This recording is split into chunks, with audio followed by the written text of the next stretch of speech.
This week, we're going to continue working on our words with magic E. So far, we've looked at words with A magic E. The A says A. We've looked at words with O magic E and I magic E. This week, we're going to learn about the last two vowel magic E's.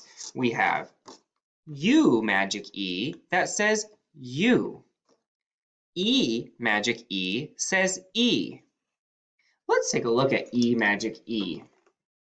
We now know two ways to make the long E sound. E says E, and E magic E says E.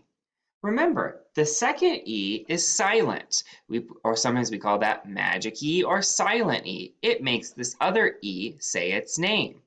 For example, if I have this word, here is the word pet. If I add an E to the end, it changes the E to long. So now it says Pete. We can also look at this with U magic E.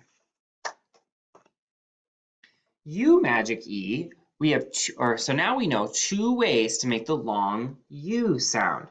U says U, and U magic E says U. Put a star over the top. This would be like in the word, if I have this word, it's cub. If I add a magic E to the end of it, it changes the vowel sound to U. Cube. Cub to cube.